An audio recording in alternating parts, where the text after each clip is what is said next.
आज राजस्थान संस्कृत अकादमी की विशिष्ट व्याख्यान माला के अंतर्गत मैं प्रोफेसर सत्यपाल सिंह संस्कृत विभाग दिल्ली विश्वविद्यालय से एक नवीन विषय लेकर उपस्थित हूँ। आज का मेरे इस व्याख्यान का विषय है माहेश्वर सूत्रों में वर्णानुक्रम की वैज्ञानिकता। जब हम वर्णानुक्रम की बात करते हैं तो हमारे सामने दो प्रकार की वर्णमालाएं सामने आती हैं। पहली वर्णमाला जिसे हम हिंदी भाषा में ये देखते हैं कि जिसमें हम वर्ग अनुक्रम से क ख ग घ ङ इत्यादि क्रम से हम जिसका वाचन करते हैं, अध्ययन करते हैं, अध्यापन करते हैं, एक ये वर्णमाला है। और दूसरी वर्णमाला जिसे हम पाणिनीय व्याकरण की परंपरा में माहेश्वर सूत्रों के अंतर्गत देखते हैं, जो अ इ उण रील ऋक ए ओंग ऐ औच हैवरट इत्यादि सूत्रों में दिखाई देती है।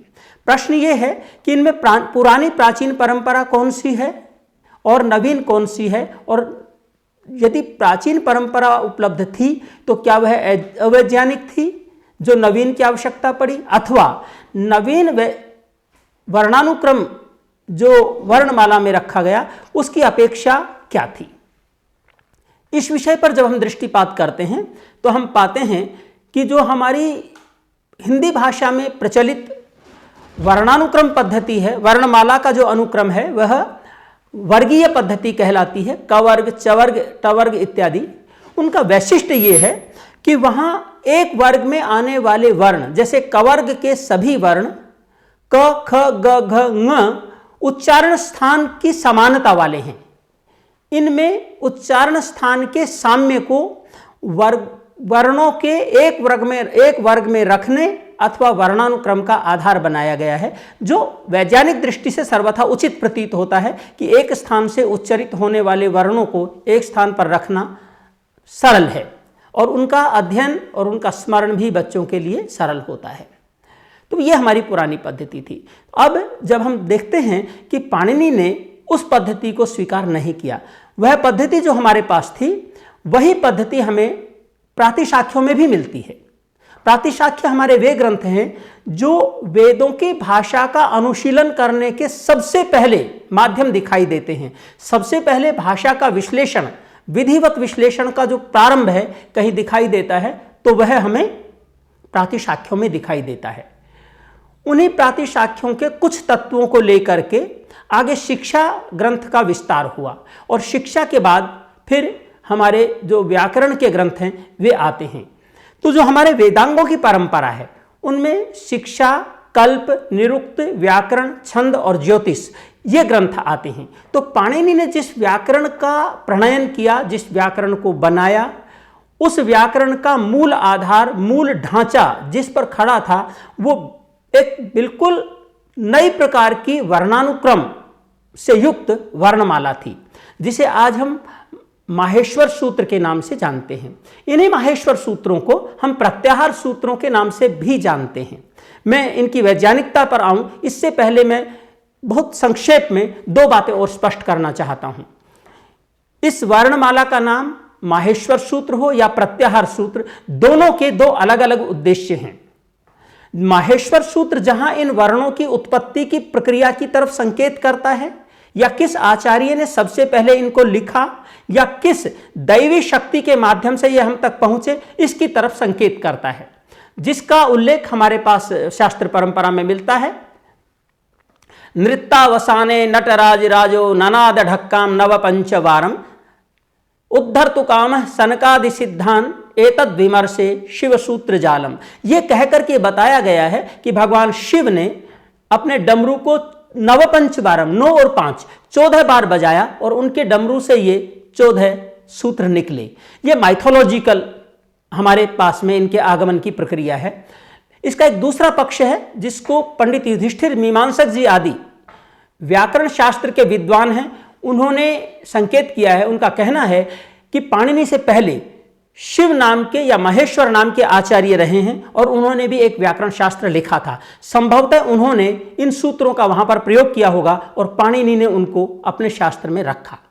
एक अन्य परंपरा है जो कहती है कि नहीं, ये सूत्र पाणिनि की अपनी रचना है, उन्होंने स्वयं बनाया और वो इन सूत्रों को प्रत्याहार सूत्र कहना अधिक पसंद करते हैं। प्रत्याहार का अर्थ होता है संक्षिप्तीकरण, जिसको आजकल हम अंग्रेजी में एब्रीविएशन कहते हैं। उनसे मिलता जुलता ही यह स्वरूप है जहां पर हम शब्दों को छोटा करके लिखने की पद्धति का प्रयोग करते हैं। जैसे डॉक्टर लिखने के स्थान पर DR लिख करके हम अपना काम चलाते हैं, इसलिए सारे स्वरों को अ इ उण रील ऋक ए ओंग ऐ सूत्र पूरे न लिख करके अ से च तक का ग्रहण करने के लिए केवल अच इतना कह करके काम चलाते हैं। तो अब प्रश्न यह है कि पुरानी पद्धति के रहते हुए इस पद्धति को लाने का या प्रयोग करने का कारण क्या था, और ऐसी कौन सी वैज्ञानिकता थी जिसका जो इसके प्रयोग का आधार बना। इसके विषय में मुझे दो बात स्पष्ट करनी है। निश्चित रूप से हमारा पुराना जो वर्णानुक्रम था वर्णमाला का, वह एक वैज्ञानिक वर्णानुक्रम था, उच्चारण स्थान पर आधारित था। नवीन वर्णानुक्रम भी सर्वथा वैज्ञानिक है और अपने शास्त्र की उपयोगिता की दृष्टि से अधिक अनुकूल है, क्योंकि पाणिनि को सूत्र शैली में व्याकरण लिखना था। अष्टाध्यायी की संरचना में जो संक्षिप्तता लाने का प्रयोग किया गया, उसमें एक बहुत बड़ा साधन हमारा प्रत्याहारों का प्रयोग है, संक्षिप्तीकरण का प्रयोग है। और उसके लिए जिस क्रम में पाणिनि को वर्णों का अनुक्रम चाहिए था, वो पुरानी पद्धति में उपलब्ध नहीं था, इसलिए उन्होंने नवीन पद्धति में इनको लाने का प्रयास किया। तो क्या उन्होंने रैंडमली, क्या एकाएक आकस्मिक रूप से इन वर्णों को रख दिया? तो कहते नहीं। इन्होंने जब उन वर्णों को रखा एक वर्णानुक्रम में, तो उसका भी एक बहुत बड़ा वैज्ञानिक आधार था, और वह आधार प्राचीन आधार की अपेक्षा अधिक सूक्ष्म तत्वों पर आधारित था। वर्णोच्चारण में 3 महत्वपूर्ण तत्व होते हैं। जब हमारा वोकल एपरेटस, जिसको हम वाग्यंत्र कहते हैं, यह एक्टिव होता है, जब यह संचरित होता है, जब यह कार्य करता है, उच्चारण में प्रवृत्त होता है, उस समय वायु, जो जिसको हम प्राण वायु कहते हैं, जो बाहर आने वाली वायु है, वह मुख के विविध भागों पर जाकर के टकराती है और वर्णों को, जिनको हम ध्वनि के रूप में उच्चरित या उत्पन्न करते हैं, ये एक कार्य करती है। अब प्रश्न ये है कि बात तो वही है, उसमें नवीनता क्या है? तो नवीनता ये है कि जब हम कहते हैं क ख ग घ ङ, ये पांचों वर्ण एक ही स्थान से उत्पन्न होने पर भी एक समान नहीं है। क जो है वो ख से भिन्न है, ख जो है वो ग से भिन्न है और क से भिन्न है। इसी तरह से पांचों वर्ण एक दूसरे से भिन्न है। एक ही स्थान से उत्पन्न होने के कारण एक ही मूलभूत सामग्री से उत्पत्ति के साथ भी उनमें भिन्नता है। तो उस भिन्नता को कैसे रेखांकित किया जाए, इसके लिए पाणिनि ने 2 आधार बनाए। एक था प्रयत्न, और उस प्रयत्न के भी 2 हिस्से थे, एक आभ्यंतर प्रयत्न और एक बाह्य प्रयत्न। बाह्य प्रयत्न ही वो तत्व हैं जिनके आधार पर हम क को ख से भिन्न करते हैं, ख को ग से भिन्न करते हैं, ग को घ से भिन्न करते हैं और घ को ङ से भिन्न करते हैं। ये हमारा उसका आधार बनता है। अब प्रश्न ये है कि आभ्यंतर प्रयत्न क्या है? भाषा वैज्ञानिक दृष्टि से हम देखें, भाषा विज्ञान में एक टर्म, एक शब्दावली, एक संज्ञा प्रयुक्त हुई है जिसको डिस्टिंक्टिव फीचर्स कहते हैं। डिस्टिंक्टिव का अर्थ होता है भेदक, फीचर कहते हैं धर्म को। तो भेदक धर्म के रूप में समानता होने पर भी कुछ माइनर, कुछ बारीक भिन्नता लिए हुए जो ध्वनियां हैं, उसके बारे में यहां पर चर्चा की जाती है। जब हम कहते हैं कि क ख से भिन्न है, तो इसका आधार क्या है? तो इसका आधार उच्चारण स्थान दोनों का एक समान है। क का उच्चारण स्थान अकुह विसर्जनीय नाम कंठ है, ख का भी वही है क्योंकि क वर्ग में सभी वर्ण आते हैं। तो फिर हम प्रयत्न पर आते हैं। स्पृष्टम प्रयत्नम स्पर्शानाम, कैसे लेकर के मैं तक जो स्पर्श वर्ण है, कादयो मावसाना स्पर्शः कहकर के जिनका नाम स्पर्श दिया है, उनका प्रयत्न स्पृष्ट होता है। इसलिए क और ख का, क और ग का, इनका जो आभ्यंतर प्रयत्न है वह भी समान है। तो भेद कहां है? तो जो भेद मिलता है वो बाह्य प्रयत्नों में मिलता है। और बाह्य प्रयत्न क्या है? तो ये वो सूक्ष्म प्रयत्न हैं जिनको बहुत परिश्रम पूर्वक गौर से देखने पर हम अनुभव कर पाते हैं या समझ पाते हैं। मैं उसको समझाने के लिए 2 छोटे छोटे उदाहरण दूंगा। जब हम क का उच्चारण करते हैं तो हम अपने मुख के सामने अपने हाथ को रख करके क का उच्चारण करें क, और इसी क्रम में हम दोबारा दूसरी ध्वनि का उच्चारण करते हैं, मुख के सामने फिर हाथ रखते हैं ख।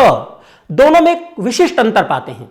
क का उच्चारण करते समय हमारे मुख से जो वायु का निस्सरण होता है, जो वायु निकलती है, वो बहुत थोड़ी मात्रा में निकलती है, और जब हम ख का उच्चारण करते हैं तो वह प्राणवायु ज्यादा मात्रा में निकलती है, हमारे हाथ से टकराती है, जिसे हम साक्षात अनुभव कर सकते हैं।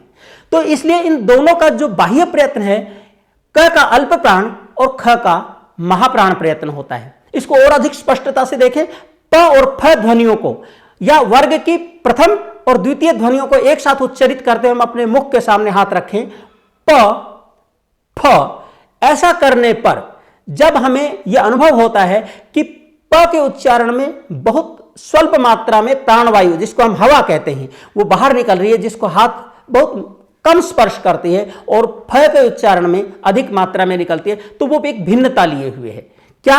उच्चारण के प्रयास में लगने वाली जो वायु है, प्रयुक्त होने वाली जो वायु है, और उसका प्रवाह अधिक मात्रा में होता है, ये एक भेदक धर्म वहां पर होता है। तो ये इनके भिन्नता का आधार है। दूसरा, इन बाह्य प्रयत्नों को कहा जाता है संवार, नाद, घोष, अल्प प्राण और महाप्राण। तो दो ग्रुप, दो हम कहें संग्रह, दो ग्रुप, दो विभाग हमारे यहां किए गए। एक है अल्प प्राण, जहां पर वायु कम मात्रा में निकलती है। एक है महाप्राण ध्वनियां, जिनमें वायु अधिक मात्रा में निकलती है। दूसरा है संवार, नाद, घोष। गले का संकोच होता है जिन ध्वनियों के उच्चारण में, वो संवार कहलाता है। नाद एक गमक, जैसे हम ढोलक बजाते हैं तो उसके बाद में गूंज जैसी सुनाई देती है, उसको नाद कहा जाता है। या जैसे हम पीतल की घंटी को किसी बजाने के लिए लोहे के अथवा पीतल की हथौड़ी से बजाते हैं, तो एक बार टन की आवाज आने के बाद फिर गूंज सुनाई पड़ते है, जिसको अनुरणन कहा जाता है। वह ध्वनि ये नाद कहलाता है। और घोष जो है, ये एक अलग प्रकार की ध्वनि है, जिसको अनुभव करने के लिए मैं आपसे अभी एक संक्षिप्त युक्ति शेयर करूंगा। इसका कारण है, जिन वर्ण ध्वनियों के उच्चारण में हमारा गला खुला रहता है तो घोष नहीं होता, अघोष रहता है। और जब हमारा गले का संकोच होता है और वायु को निकलने के लिए एक कम स्थान मिलता है, तो वह एक ध्वनि को उत्पन्न करता है। मैं इसके लिए एक आपको छोटा सा उदाहरण देता हूं। जब हम बच्चे होते हैं या खेल रहे होते हैं, तो हम मुंह से सीटी बजाते हैं। सीटी बजाते समय क्या करते हैं, हम मुख की आकृति को इस तरह से बनाते हैं कि एक छोटा सा पैसेज रहता है, और उसमें से हवा को गुजारते हैं तो सीटी की आवाज आती है। और जब हम मुंह खोल करके पूरा इस प्रकार से प्राणवायु को निकालते हैं तो कोई गूंज पैदा नहीं होती, कोई ध्वनि पैदा नहीं होती। तो गले के संकोच के कारण जब प्राणवायु उसकी दीवारों से टकराती है तो वह नाद उत्पन्न करती है। और जब विवार होता है तो नाद भी नहीं होता, फिर श्वास होता है, केवल प्राणवायु का निकलना मात्र होता है। और जब नाद होता है तो फिर घोष भी उत्पन्न होता है, और जब श्वास होता है तो घोष उत्पन्न नहीं होता। मैं आपको नाद और घोष, बल्कि खास करके घोष के बारे में एक आपको शेयर करना चाहता हूं, उसके बाद उसकी अन्य वैज्ञानिकताओं पर हम बात करेंगे। हर्ष प्रत्याहार में आने वाले वर्ण, हायवरट के है से लेकर के जबगरदश के श तक, यानी कि वर्गों के पंचम, चतुर्थ और तृतीय वर्ण जो हैं, ये सारे संवार, नाद और घोष होते हैं। तो और इसके अतिरिक्त जो खर वर्ण होते हैं, ख, फ, छ, ठ, थ, च, ट, त, व, क, प, श, श, श, इनके सूत्रों के अंतिम वर्णों को छोड़ दें तो ये वर्ण जो हैं, ये सारे विवार, श्वास, अघोष होते हैं। अर्थात इनके उच्चारण करते समय गला खुला रहता है, वायु को निकलने का बिना रुकावट के पैसेज मिलता है, घोष भी नहीं होता, ये वहां की स्थिति होती है। तो अब हम घोष और अघोष की पहचान के लिए एक ध्वनि को उच्चारित करने का प्रयास करते हैं। एक बार हम सब क ध्वनि को, अपने कानों को अपनी दोनों उंगलियों से बंद करते हैं और उच्चारण करते हैं क, और फिर इन्हीं दोनों उंगलियों से दोबारा अपनी कानों की इन छिद्रों को बंद करके फिर एक उच्चारण करते हैं घ, घ। तो क और घ, इन दोनों ध्वनियों में आप अनुभव करेंगे कि दोनों में एक अलग प्रकार की स्थिति हमारे कानों में सुनाई देती है। जब हम घ उच्चारण करते हैं तो एक गमक, एक गूंज सी सुनाई देती है, जिसको घोष कहा जाता है। लेकिन क उच्चारण करते समय वह गूंज सुनाई नहीं देती। तो क वर्ण जो है वो अघोष है और घ जो है वो घोष है। तो इस तरह से ये जो सूक्ष्म, अति सूक्ष्म जो विश्लेषण है, ये हमारे डिस्टिंक्टिव फीचर्स, जिसको हम बाह्य प्रयत्न कहते हैं, उन पर आधारित होता है। अब इसकी वैज्ञानिकता ये तो रही उच्चारण के और उनकी पहचान के संदर्भ में। इसका जो दूसरा वैज्ञानिक पक्ष है वो पाणिनीय व्याकरण में प्रयोग के आधार पर। हमने हिंदी भाषा में, मैं अपने विद्यार्थियों को इस दृष्टि से सरलता से समझाने की दृष्टि से मैं हिंदी शब्द का प्रयोग कर रहा हूं। आपने यण संधि पढ़ी होगी, गुण संधि हिंदी में भी हम पढ़ते हैं, इन्हीं नामों से पढ़ते हैं। मूलतः ये शब्द संस्कृत के शब्द हैं। संस्कृत भाषा में पढ़ने वाले विद्यार्थी इसको बहुत अच्छे से जानते हैं। यण संधि, गुण संधि, वृद्धि संधि, ये हम वहां पर बात करते हैं। तो मैं यण संधि का एक उदाहरण लेता हूं। यण संधि में क्या होता है, दो प्रत्याहारों का प्रयोग है, एक है इक और दूसरा है यण। यहीं पर इन सूत्रों की वैज्ञानिकता प्रारंभ हो जाती है। हमें जब ऐसी स्थिति मिलती है, ई, उ, री और री, ये चार स्वर ध्वनियां हैं, इनके बाद इनसे भिन्न कोई स्वर सामने आता है, इनके पश्चात आता है, तो पूर्व में विद्यमान ये ध्वनियां उस सानिध्य के प्रभाव से य, व, र, ल इन ध्वनियों में बदल जाती हैं। ई जो है उसके स्थान पर यह आ जाता है, उ के स्थान पर वह आ जाता है, री के स्थान पर र आ जाता है और री के स्थान पर ल आ जाता है। यह कैसे होता है? इसका कारण यह है कि पाणिनि ने एक सूत्र बनाया, इको यणचि। इकह में इक प्रत्याहार है, जो पाणिनि के इस वर्णानुक्रम पर आधारित प्रत्याहार व्यवस्था को आधार बना करके लिखा गया। पाणिनि ने एक संक्षिप्तीकरण किया, अ ई उण सूत्र के ई वर्ण को उठाया और रील रिक का जो अंतिम वर्ण है क, उसको मिला करके इक बनाया। अब इक वर्ण जो है ई, उ, रील, री, इन चारों का नाम हो जाता है। अब प्रश्न यह है, क्या चारों का नाम है? तो उत्तर है कि नहीं। यह इक संज्ञा तो है, लेकिन प्रत्येक वर्ण की अकेले अकेले की है। ई को भी इक कहते हैं, उ को भी इक कहते हैं, री को भी इक कहते हैं और री को भी इक कहते हैं। बिल्कुल इसी तरह से एक अन्य प्रत्याहार का यहां पर प्रयोग है, जिसको हम यण कहते हैं। य, व, र और ल। हाइवरट सूत्र में य से लेकर के और लण सूत्र के ण तक य, व, र तीन वर्ण आते हैं, ट छूट जाता है और फिर लन का ल उसमें आता है, ण को अंत में छोड़ा जाता है और यण प्रत्याहार बनता है। तो जैसे ही इक के बाद हम एक उदाहरण रखें, यदि प्लस अपि, यदि में इकार है उसके बाद में अपरे है, तो जैसे ही ई के बाद में कोई स्वर जो कि ई से भिन्न है वो आया, तो ई के स्थान पर यह कैसे होता है? तो पाणिनि की व्यवस्था बताती है, इक के बाद यदि कोई अच परे हो, अच में सारे स्वर, अच भी एक प्रत्याहार है। फिर उसकी वैज्ञानिकता आती है कि अत्यंत संक्षिप्त कर दिया, अच कह करके काम चला लिया और उसमें सारे स्वर वर्ण आ जाते हैं, सारी स्वर ध्वनि आ जाती हैं। तो ई के बाद अपरे होने पर उसके स्थान पर यण आ जाता है। कैसे होता है? वो पाणिनि की एक परिभाषा निर्धारित करती है कि प्रथम के स्थान पर प्रथम, द्वितीय के स्थान पर द्वितीय, यथा संख्या अनुदेश्य समानाम और स्थाने अंतरतम है। किसके स्थान पर कौन सा वर्ण आएगा, इन दो सूत्रों के माध्यम से व्यवस्था होती है। इको यणचि में हम स्थाने अंतरतम का प्रयोग करते हैं, क्योंकि ई वर्ण जो है ये उच्चरित होता है तालु से, इचु यशानाम तालु, इसका उच्चारण स्थान तालु है। तो जो यण वर्ण है य, व, र, ल, इनमें केवल यह वर्ण ऐसा है जिसका उच्चारण स्थान तालु है। तो तालु से उच्चरित होने वाले अच के स्थान पर तालु से ही उच्चरित होने वाला जो यह है वह आता है। तो यदि में जो ई है, इकार के स्थान पर यह हलंत ध्वनि आ जाती है और अ उसमें मिल करके यद्यपि यह प्रयोग सिद्ध होता है। तो इस प्रकार हम देखते हैं कि पाणिनि ने इन माहेश्वर सूत्रों के माध्यम से प्रत्याहारों का प्रयोग किया। एक अन्य व्यवस्था इस पर आधारित है कि पाणिनि केवल प्रत्याहार बनाकर के संक्षिप्तीकरण का उद्देश्य नहीं रखते, उन्होंने इसके आधार पर, प्रत्याहारों के आधार पर एक और कार्य किया है। उनके आधार पर उन्होंने कुछ संज्ञाएं की हैं। पाणिनि एक इत संज्ञा का प्रयोग करते हैं। इत का अर्थ होता है, मूलतः शाब्दिक अर्थ यदि हम देखें तो इत का अर्थ है जो चला गया। पाणिनि भी यही कार्य करते हैं कि जिन इत संज्ञक वर्णों को किसी के साथ ला करके रखते हैं उनका तस्य लोप से सामान्य रूप से हम लोप कर देते हैं। तो अब उन इत संज्ञक वर्णों को क्यों लाया गया, क्या प्रयोजन है? तो पाणिनि ने उसके बहुत सारे प्रयोजन वहां पर दिखाए हैं और उनका प्रयोग किया है, केवल दिखाना नहीं बल्कि प्रायोगिक दृष्टि से। अनेक स्थानों पर स्वर विधान उनका उद्देश्य होता है, कहीं पर गुण करना उनका उद्देश्य होता है, कहीं गुण वृद्धि का निषेध उनका प्रयोजन होता है, कहीं पर स्थानीय का निर्देश करना प्रयोजन होता है और कहीं पर आदेश की व्यवस्था को नियंत्रित करना यह उनका प्रयोजन होता है।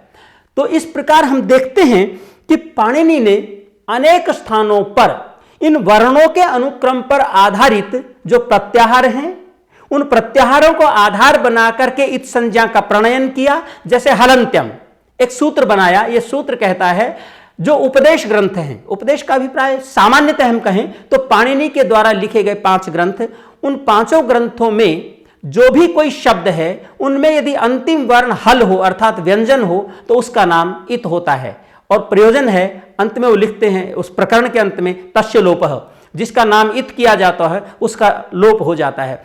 इस स्थिति में हम देखें तो जब हम अ उण इत्यादि सूत्र में ण को पढ़ते हैं और अस प्रत्याहार बनाते हैं तो अ उण में जो ण है वो अंतिम है, हल है, इसलिए उसका नाम इत होता है और तस्य लोप से उसका लोप हो जाता है। तो जिनकी इत संज्ञा की जाती है ऐसे वर्णों का कहीं पर ला करके रख देना और उससे विविध कार्यों का निर्देश करना यह पाणिनि के इस वर्णानुक्रम की वैज्ञानिकता पर ही आधारित है। जैसे यदि कोई आगम और 2 शब्द हैं पाणिनि के व्याकरण में, एक है आगम, एक होता है आदेश। आगम मित्रवत होता है, किसी के पास में आकर बैठता है, पहले बैठ सकता है, बाद में बैठ सकता है, मध्य में बैठ सकता है। और आदेश जो होता है वो शत्रु के समान होता है जो पूरी तरह से हटा करके होता है। तो पाणिनि ने आगमों के स्थापन की व्यवस्था इन इत्संज्ञक वर्णों के आधार पर की। यदि मित किसी शब्द या आगम के साथ में मैं इत्संज्ञक जोड़ दिया तो मिदचो अंत्यात् पर है, उसकी उपस्थिति अंतिम अच के बाद होगी। यदि क इत कर दिया तो आद्यंत तकितौ से उसको कित होने से अंत में स्थान मिलेगा और टित होगा तो आद्यंत टकितौ से आदि में उसको स्थान दिया जाएगा। तो इस प्रकार हम देखते हैं कि पाणिनि ने अपनी आवश्यकता के अनुरूप इन वर्णों का एक नवीन अनुक्रम जो था या तो उसको निर्धारित किया और यदि भगवान शिव से महेश्वर से ग्रहण किया तो उनको एज इट इज जिस रूप में उनको प्राप्त हुआ उसको आधार बना करके उन्होंने अपने इस व्याकरण शास्त्र की रचना की और इसमें वो पूरी तरह सफल भी हुए हैं। और पाणिनि के व्याकरण का जो मूल महत्व है वो लाघव है, वो इस लाघव को लाने में पूरी तरह से सक्षम हुए हैं, तो इस वर्णानुक्रम के आधार पर हुए हैं। इस प्रकार हम कह सकते हैं कि माहेश्वर सूत्रों का जो वर्णानुक्रम है अत्यंत वैज्ञानिक उच्चारण की दृष्टि से, प्रयोग की दृष्टि से और व्यावहारिकता की दृष्टि से, पाणिनि सूत्रों की संरचना की दृष्टि से अत्यंत उपयोगी और वैज्ञानिक और महत्वपूर्ण है। धन्यवाद।